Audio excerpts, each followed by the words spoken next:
Hi faves, welcome to my YouTube channel. In today's video, we're going to be making this really delicious rice that you should make for anyone you truly love. Now in a pot, we're going to add some vegetable oil.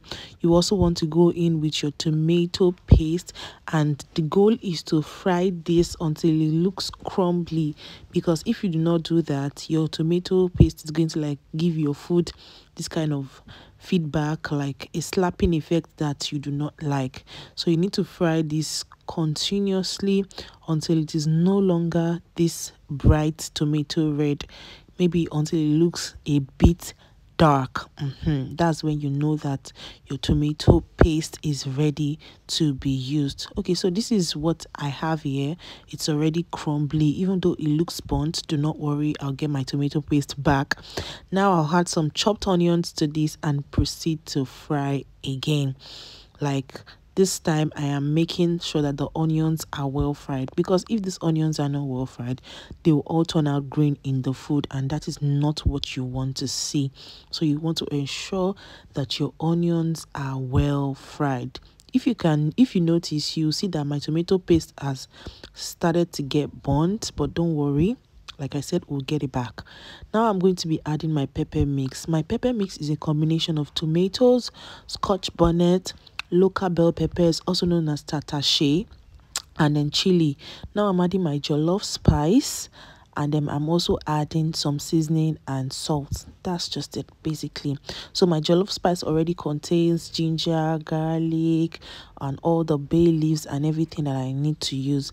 So you can see now that I've added the pepper, I'm getting my tomato paste back, like I told you earlier on. So the tomato paste is already infusing into that pepper. So you see, we're getting our tomato paste back. So we'll continue to mix this properly, to ensure that it is all the seasoning and the spices are well distributed in the soup, in the stew base. Not soup, this is not a soup, okay? This is a stew base. So mix it properly like that, and just continue to mix, basically. Then cover it, allow this to fry on for a while. So once you get this kind of thing, once the oil has started to flow on top, it is ready. Add your meat stock to this. You can use chicken for this recipe. I'm using chicken breast and beef.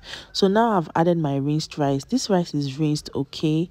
So I'm just going to mix it into it like this. I rinsed the rice until the water ran clear. That is how I love to rinse my rice, to avoid the unnecessary starch, because for this recipe we will not be parboiling our rice. So I'll just continue to mix this in like so. Mix it and just fold it in. And I'm using basmati rice for this recipe, not the regular Nigerian long grain rice. So once I have mixed that, I'll add some water for this to cook, and then I will try to ensure that the water reaches the bottom of the pot, so that it does not burn quickly while the rice is not done. Even though basmati rice does not take a lot of time to cook, it just takes about 20 minutes to cook, I still want to ensure that I get the best of my rice.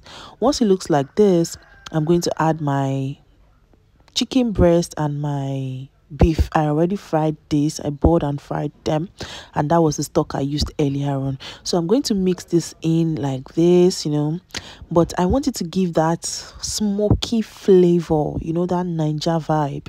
So I'll cover it on high heat for 3 minutes, and after 3 minutes you can see that the sides are burnt. I'll add my mixed veggies. I'm using bell peppers and carrots, and then I'll mix all of these together to combine. My faves, if you try this recipe, everyone is going to love you forever, because this was so good. My husband gave this rice recipe 100%, and trust me, that man is stingy with reviews. Okay, so look at this. This is good.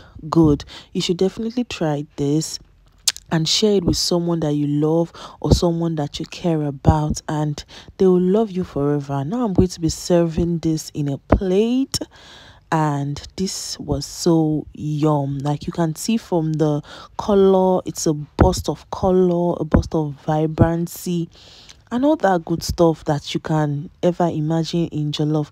Please faves, I want you to try this recipe, and when you try it, tag me on it, send me feedback, tell me how good it was.